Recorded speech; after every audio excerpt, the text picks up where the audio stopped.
南水北调，当今全球规模最大的调水工程。丹江口大坝，这座176.6米的巨型水坝，正在拦蓄浩浩江水，形成面积超过1000平方公里的巨大水库。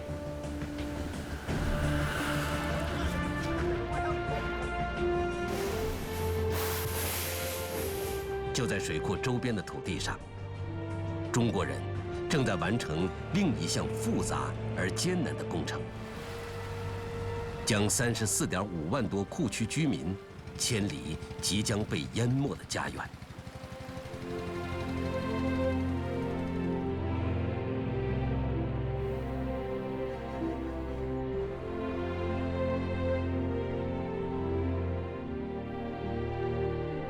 如此众多的人口，像一颗颗洒落的种子，落进新的土地。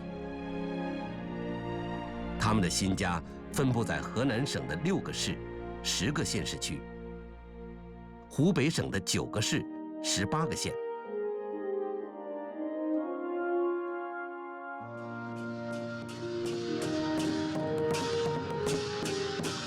然而，几十万人的大迁徙，只是这项无比艰难的移民工程的开端。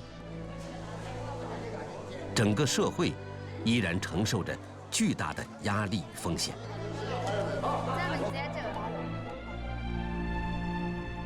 当原有的生存方式随同世代居住的土地一起消失，社会将如何帮助他们建立起新的经济联系，并提供生存的保障？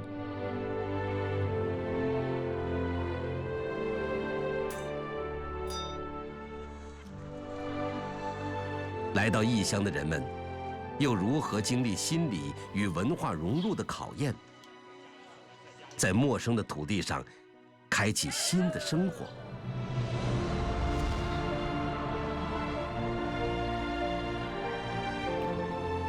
适应与融合，重建与重生，将伴随他们在新的家园度过最初的日子，直至他乡成为故乡。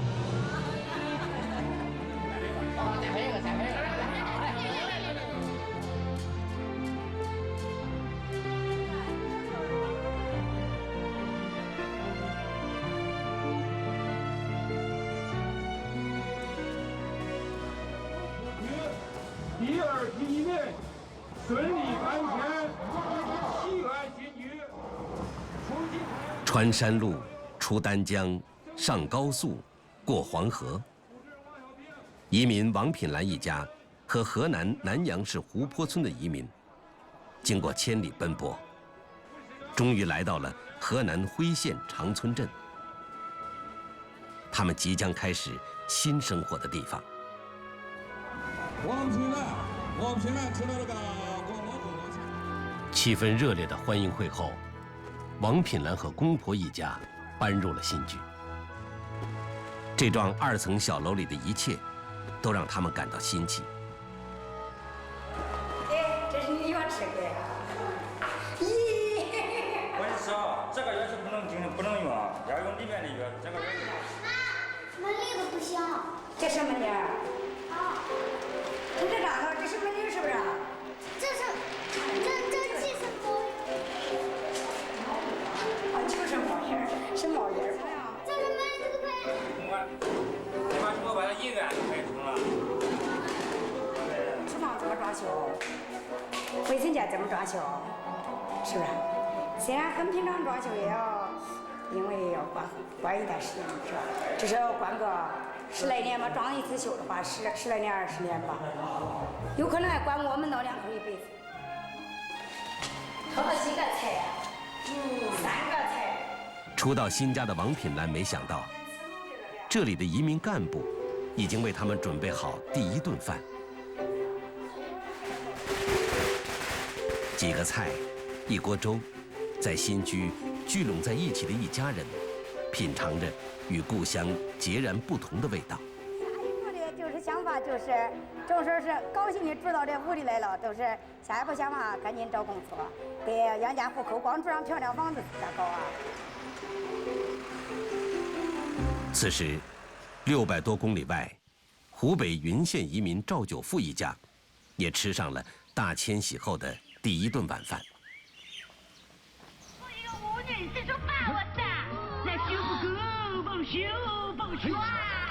我说过不要来了，我去帮你拿包。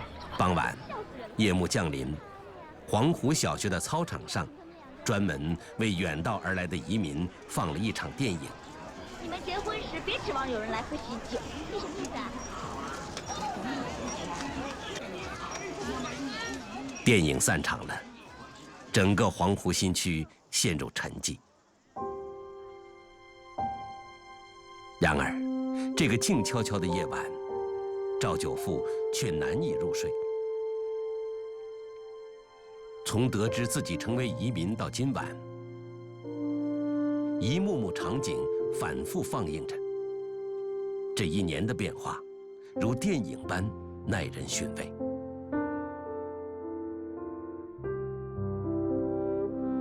不知不觉间，移民生根他乡的生活就这样开始了。初来乍到，对每一位移民来说，他们都难以挥去内心的迷茫与困惑。毕竟，未来的日子意味着新的开始，新的考验。老赵，在家吧。但就在移民到来的前前后后，就在每一户移民家庭的身旁，都有着移民干部的身影。河南、湖北2省近6万多移民干部走家入户，他们将伴随着远道而来的移民，度过迁入异乡后这最初也是最困难的时期。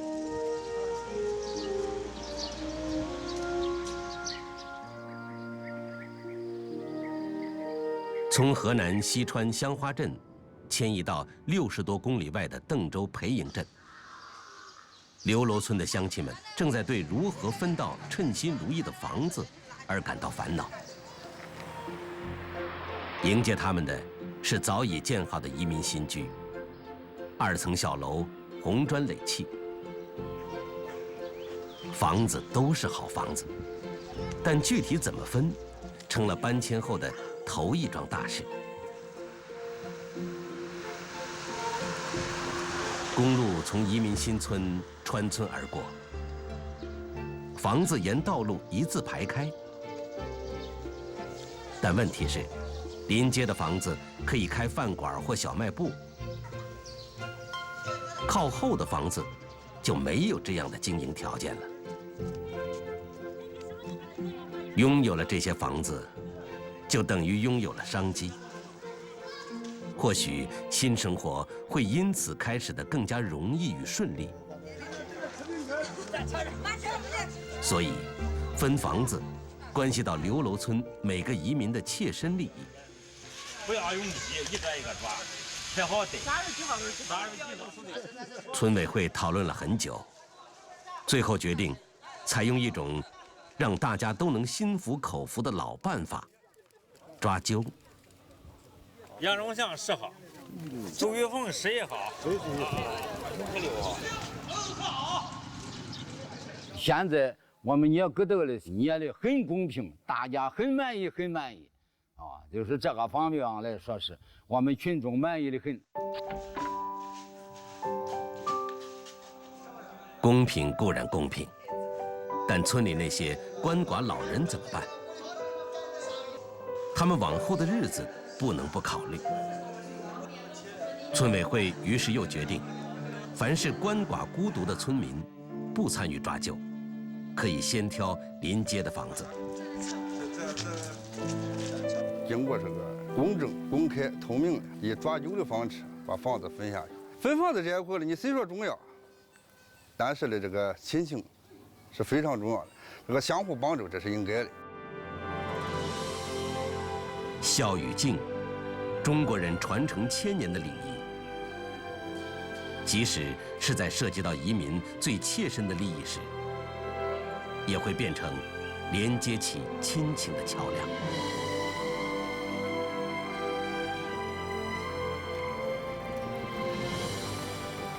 当刘楼村的移民抓阄分房时，几百公里外黄湖新区的移民也采用了同样的方法。这一次，他们分配的是土地。土地是移民的命根子，是他们最基本的生存资源。虽然黄湖新区周边5000亩耕地都是属于移民的，可如果分配不落定，大家心里就不踏实。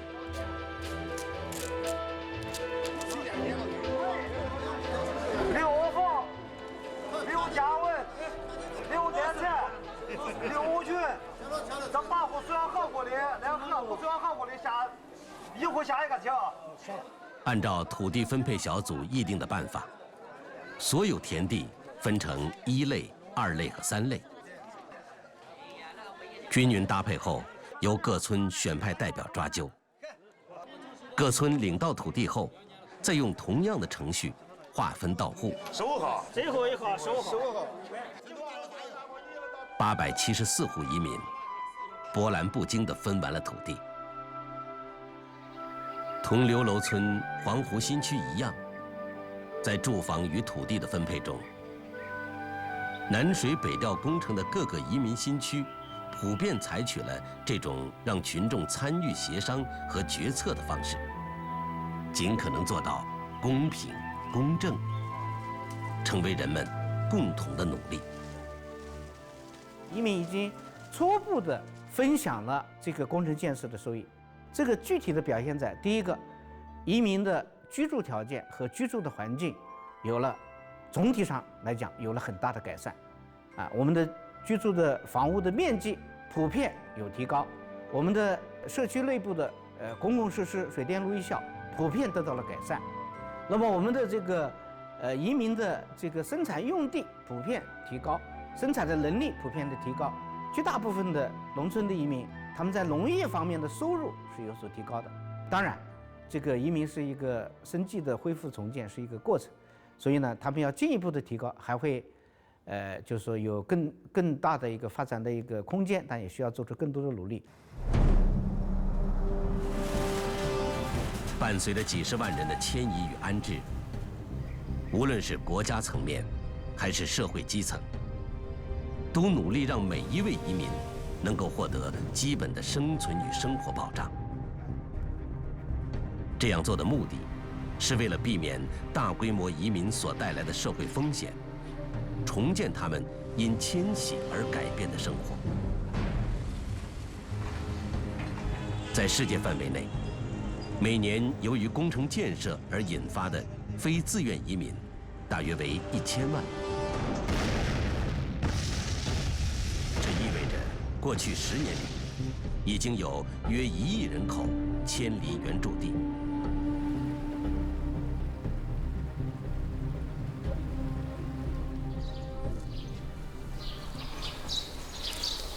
在促进经济社会发展的同时，工程建设所造成的大量非自愿移民，也给社会经济带来严峻的挑战。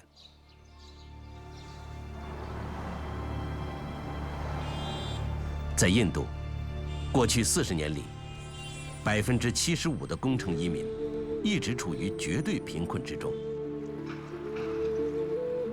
很多人的生存状况甚至比迁移前还要差。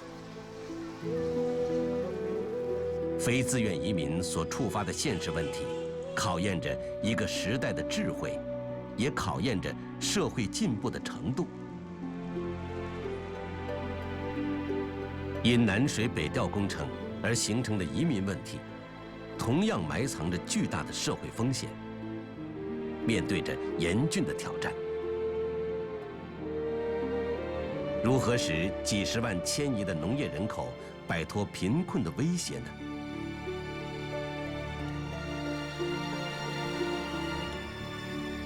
在这次南水北调，丹江口水库大坝加高工程搬迁的34.5万移民中，约有1/3的是初期工程的移民。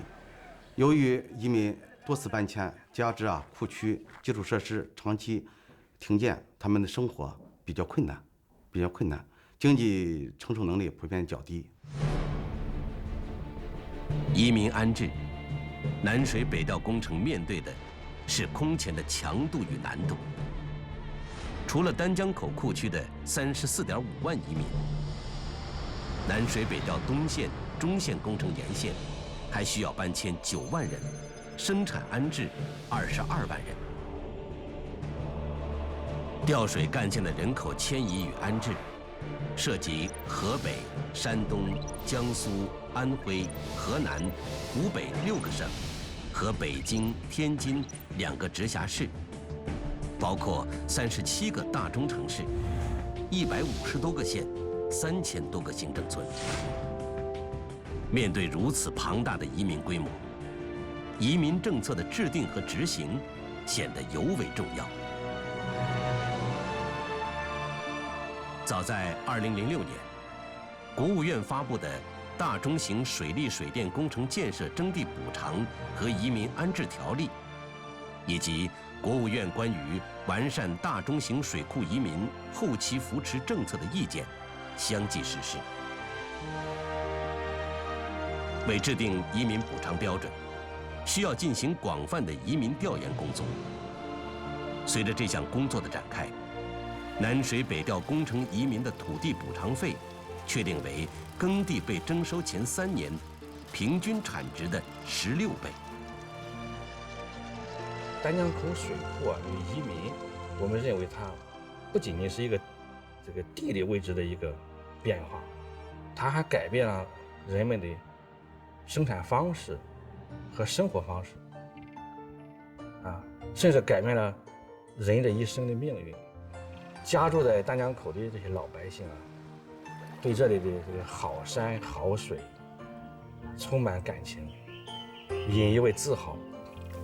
他们对这里的那种山上有菊山下有鱼，一条船，一块田，一片园这样的一种生活他们感到非常幸福。王平了，现在这个咱们这个移民这个不伤不住这个里面卡了已经发下来了。发下来说，我现在经过深入调查研究，南水北调工程建设征地补偿和移民安置暂行办法得以形成，并出台实施。立足现实、着眼长远的安置办法，从移民的生存保障与实际状况出发，为移民未来的发展奠定了根基。移民补偿标准上，我们制定了一套移民能够接受，我们认为这个相对合理的补偿政策。说的具体一点，就是在我们南水北调率先考虑到渔民的现实情况，合理的提高了补偿标准。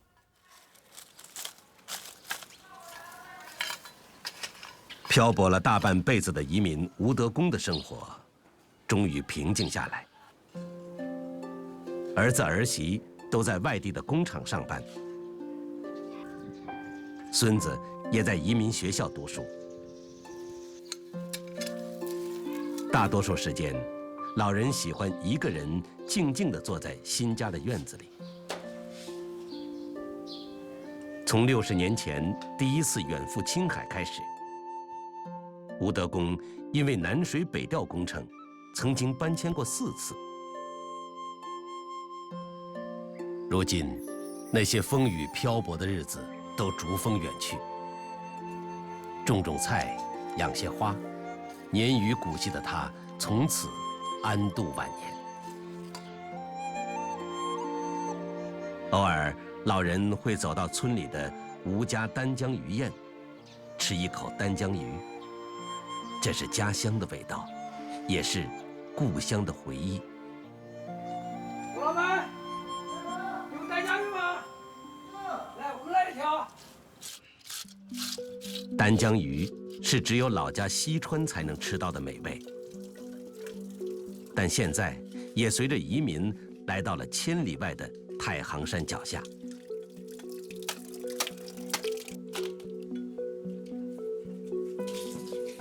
吴家丹江鱼宴的老板吴建海，也是河南沿江村移民。他拿出国家补助的几万元安置费，开了这家以丹江鱼为特色的饭店。吴建海的2个哥哥还留在西川负责养鱼，他自己负责经营饭店。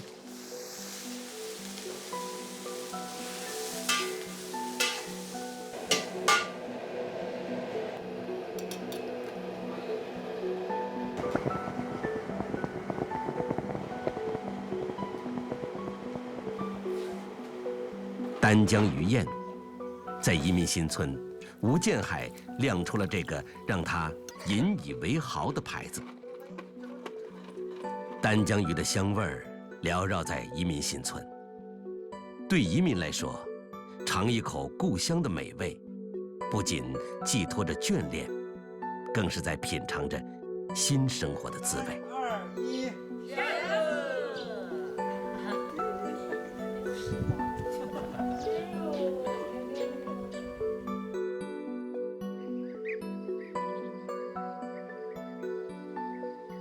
移民新村用的还是过去的名字，依然叫湖泊村。当村前公路上的车声取代了丹江的涛声，从千里之外的老湖泊村到新湖泊村，已经5个多月了。想当教师的王品兰，却一直未能实现这个愿望。搬迁前，他是丹江边张湾小学的一名代课教师。8年的执教经历，让他对于老师这份职业充满了留念。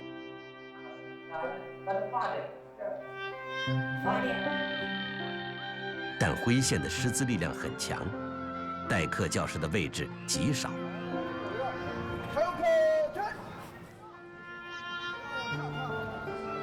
不过，他刚应聘到城里一家大型超市做理货员，正在培训。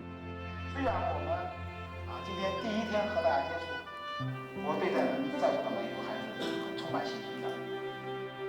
试用期间，理货员工资在1500到2000元之间，是他当代课老师的2到3倍，这让王品兰多少感到一些安慰。今天培训呢，里面有说个员工可以晋升，有提升的机会。如果你在这个平台干着不适合，你可以自动提出经过主管签字，然后你可以自己申请或主管那个签批，你到另外一层干。培训直到夜幕降临才结束。王品兰骑上电动车回家，从辉县市区到湖泊村，需要40分钟的车程。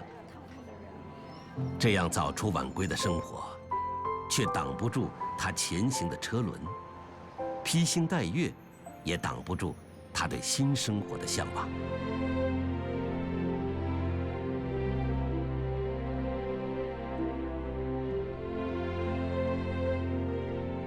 但新生活的开始，也带来新的挑战，那就是如何使几十万移民在新的土地上建立起新的经济生存方式，实现长期可持续发展，避免贫困的威胁。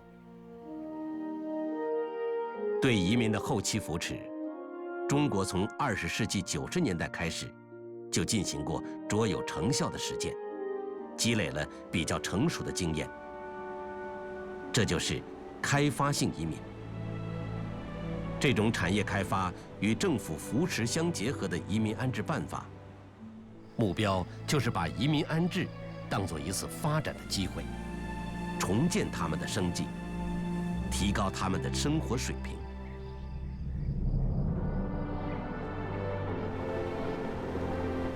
1993年，中国制定了长江三峡工程建设移民条例。这个致力于使移民的生活水平达到或超过原有水平的移民政策，成功应用于世界上最大的水利枢纽工程——三峡工程的建设中。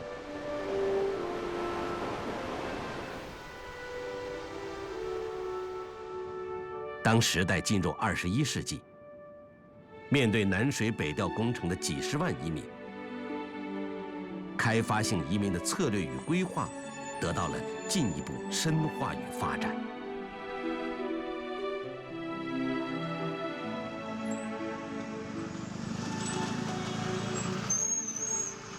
随着1600多位移民相继迁入湖北古城县的6个乡镇，问题与压力接踵而至。虽然他们来自与古城县仅有一江之隔的丹江口市，但曾经的生计已全然改变。他们在那里大部分是种柑橘子，和有一部分呢，这个年轻力壮的，这个搞打鱼。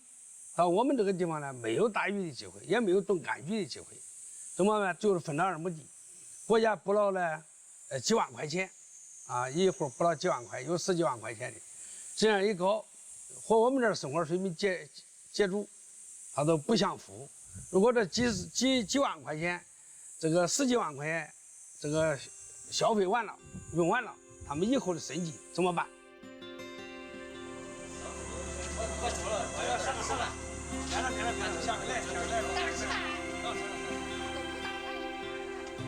肖修福是土生土长的古城县人，曾经在基层担任过村委会主任。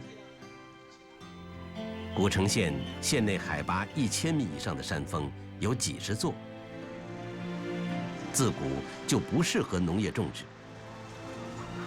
特殊地貌促使古城县从上世纪90年代就开始发展养殖业。2012年，古城成为全国蛋鸡养殖第1县。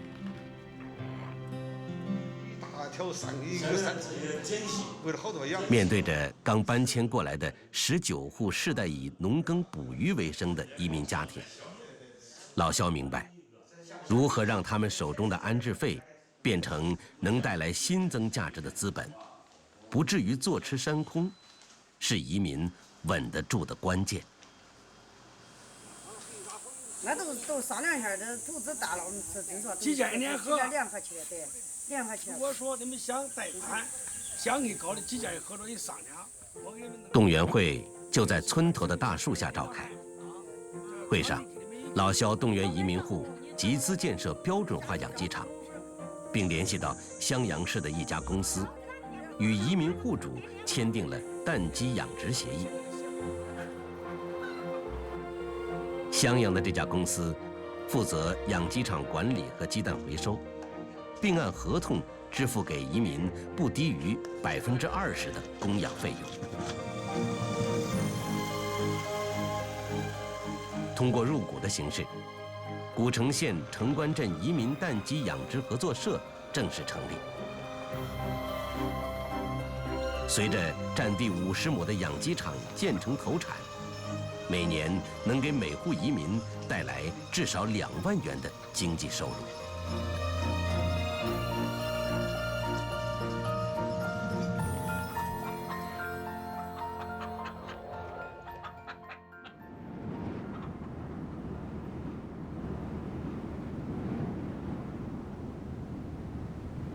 来到异乡的土地，对每位移民来说，新生活也意味着新的创业史。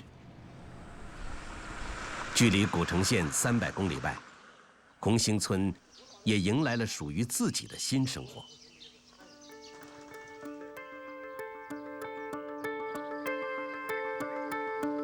这里如今是武汉市最大的鸡菇生产基地。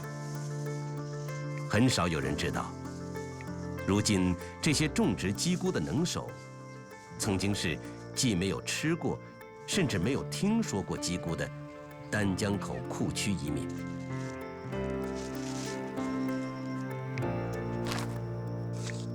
鸡菇也叫小平菇，肉质鲜嫩，是百姓餐桌上的佳品。种植1亩大棚鸡菇，1年能赚3、4万块钱。移民富清局正是靠着种植鸡菇，让一家人的生活彻底安稳了下来。我们现在虽然做这个锅挺辛苦的哈，但是也挺赚钱。你看我们现在学会这个技术，就不需要出远门打工了。当地的土地都已经，人家家是几十亩。鸡菇带来的变化，源自一个叫封廷彦的人。他原是丹江口市孙家湾村的村支部副书记。正是他，带领全村270多位移民走上了搬迁之路。但搬来后，最让封廷彦犯愁的是乡亲们的生计问题。地处武汉郊区的红星村是蔬菜种植基地，而孙家湾的移民最擅长的是汽配维修。毫无种植经验的他们，如何才能在红星村站稳脚跟呢？鸡菇的生长周期很短，在合适的温度下，每天都会滋发菌丝。短期种植对于擅长汽配维修的孙家湾移民来说，是不错的尝试。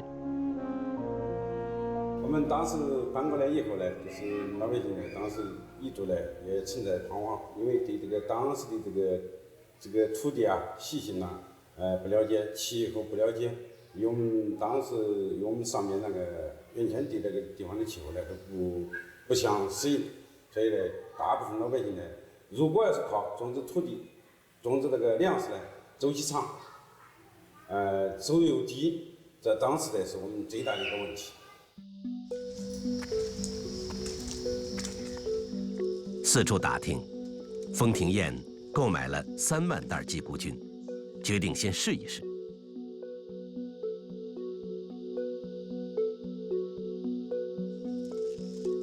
然而，武汉是有名的火炉城，昼夜温差小。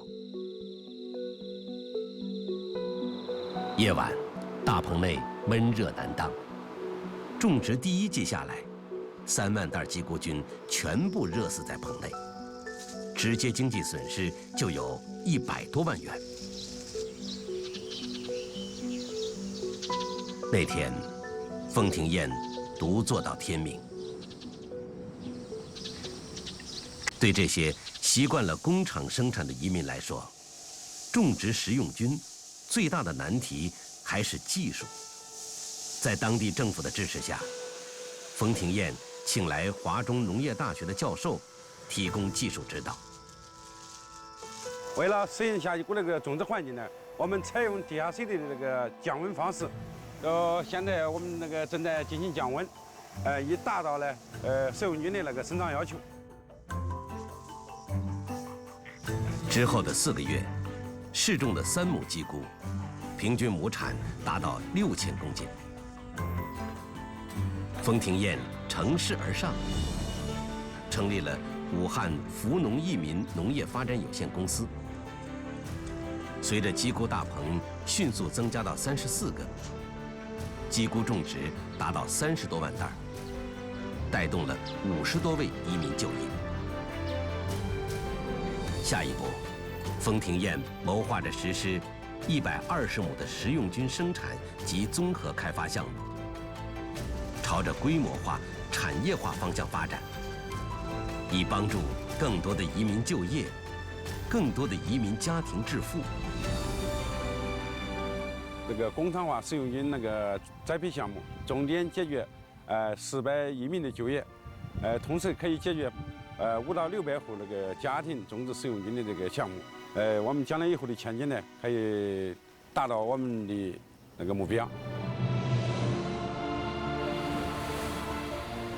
当耕种过的土地没入水底，熟悉的故乡留在身后，这不是结束，而是另一种开始。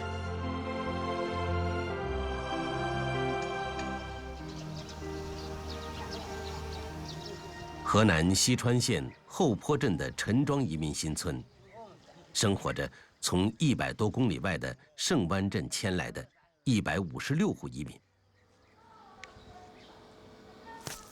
村民陈国喜还记得，2010年10月8日，时任国务院副总理的李克强来这里考察的情形。亲自跟移民握手慰问，接着呢，李总理呢又看了移民新村，然后呢，亲自到了我家。面对着移民新村的乡亲们，李克强说：“党和政府就是要确保移民搬得出、稳得住，能发展、可致富，快发展、早致富。”从移民告别故土，踏上迁徙之路开始，丹江口库区用于移民安置的投资达491亿元，建设移民新村649个，集中建房8.8万户，总建筑面积1200万平方米。为帮扶移民就业创业，河南、湖北两省先后投入项目资金47亿元，转移就业11万人。伴随着南水北调工程建设，中国展开了一场改变几十万人命运的大迁徙。与此同时，又进行着同样规模浩大的移民安置工程。它不仅为移民建造新的居住环境，创造新的生活条件，也缔造着每位移民的未来。而这个未来，将实现社会的共同进步与共同繁荣。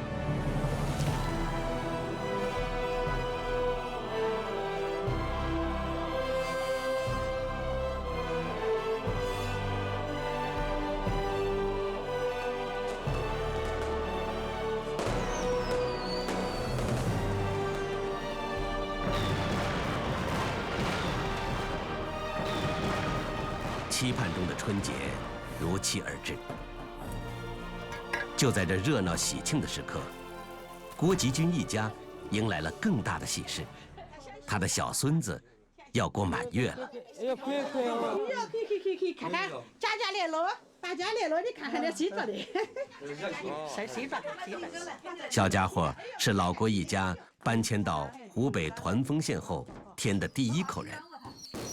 他的降生为这个普通的移民家庭带来巨大的喜悦与欢乐。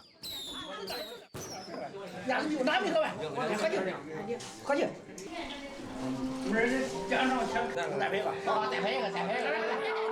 满月酒，老郭只喝了几小口，就觉着浓浓的醉意。祖一辈、父一辈、子一辈，如今都生活在黄湖新区。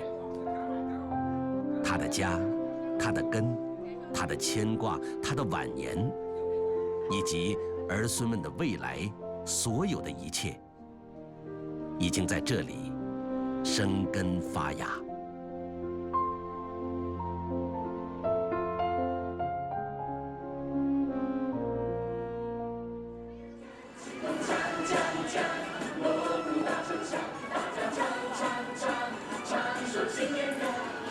这天是大年初二，可王品兰还在商场加班。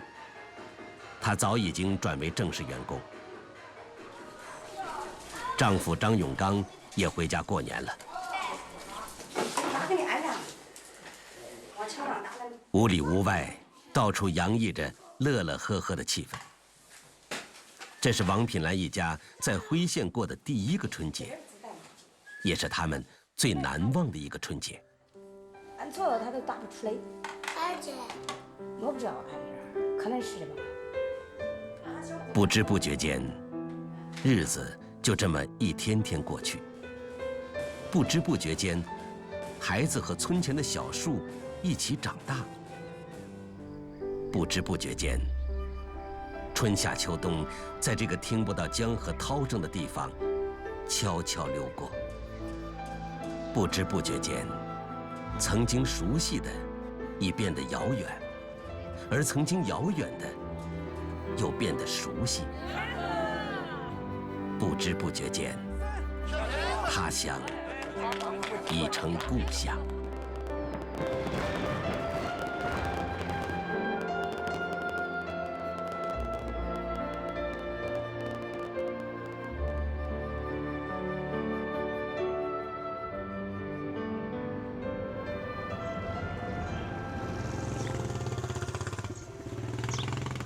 从武汉启程，差不多走了400多公里路，傅清菊回到了故乡丹江口市孙家湾村。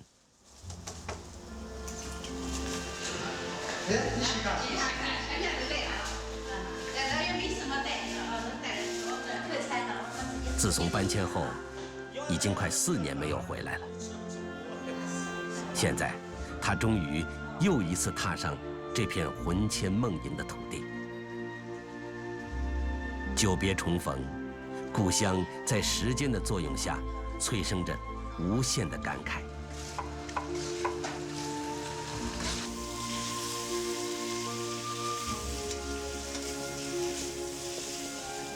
给家乡的亲人，他带回来一大包自己种植的鸡菇。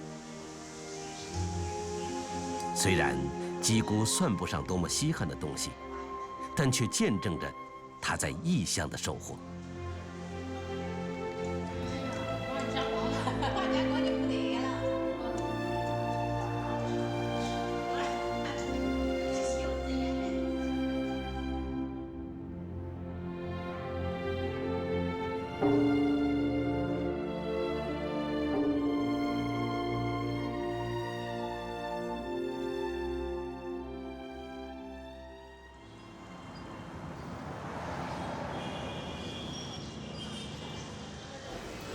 考取大学的王俊，第一次来到北京。他将在这座城市度过自己的大学生活。从湖北云阳考到北京的他，一直是父母的骄傲。不过，成为大学生的王俊，还有另一个鲜为人知的身份。丹江口库区移民的后代。